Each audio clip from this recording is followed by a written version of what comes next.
And then I'll switch the middle ones out, okay? So you can see what I'm doing. These will have 4 slashes or marks. They're going to run the surface kind of parallel to the shape, not going to go over diagonal, all right? So, and the way to do it is you want to hold the lom so it's very comfortable. It should feel very natural. So the curve is away from you. The 2 ends are slightly curved toward you. The angle is down. This does not cut. That's the side that cuts. If you hold it straight, what's going to happen? The back end, which doesn't cut, is going to drag, and it will prevent the dough from cutting properly. So you do want to hold it, and you want to just go quick. Don't think, just do. Okay? And you overlap each of the marks by 1 inch to 1.5 inches. Why is it necessary? To expand, let them have as full expansion as possible, and you're forcing where the expansion will happen. If not, the air is going to make it go somewhere, blow out somewhere, and so you're controlling the blowout. Would you slide that one over? Here, that same thing.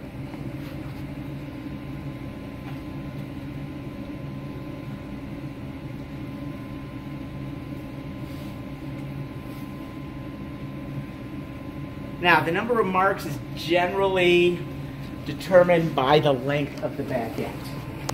We're doing 18-inch baguettes, so we want 4 marks. If we were doing 22 to 24-inch baguettes, we would want 5 marks.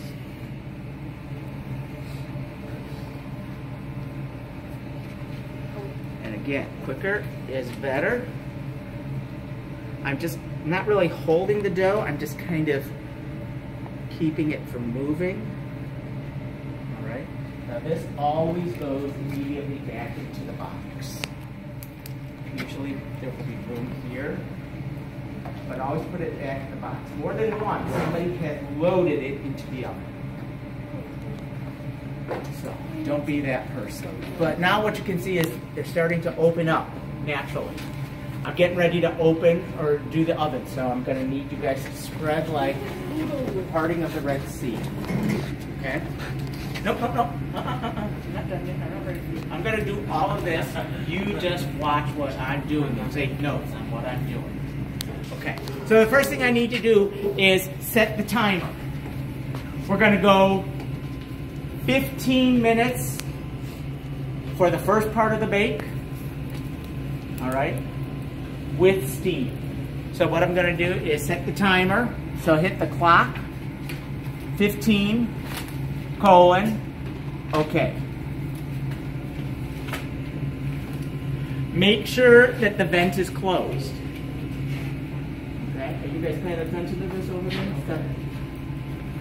So now, once that's done, I'm going to hit the start button to start the timer, and then immediately hit the steam and hold it for 10 seconds. The steam is the little circle with the little wavy lines. So the start button is the button that says start.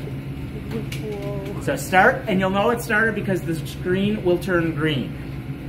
So now steam, just let the timer itself count down to 10 seconds. And then you're going to open the door. One person will have to open the door.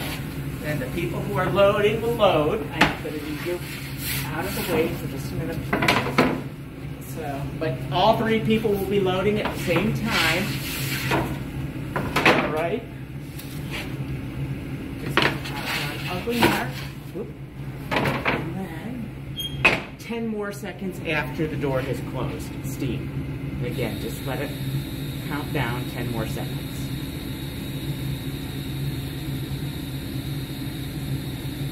All right, so now, I'm just gonna let it be for the next 14 minutes or so. At the end of that, the timer's gonna go off, and we will do what we need to do then, and I'll call you over and explain that. All right, so in the meantime, let's go back to your formula. First off, does anybody have any questions on this? Yeah. The timer, I was writing when you were setting the timer. You hit the clock button, and then you were able Type to in the number. Oh, Make you sure just you type in add the colon. If you don't add the colon, if you just put 15 It's and seconds. enter, it's 15 seconds. So the Okay. colon turns it into minutes. You do not have to put 00. If you want to, you can, but it's completely unnecessary. So when you hit that clock, it's almost self-explanatory. No. No.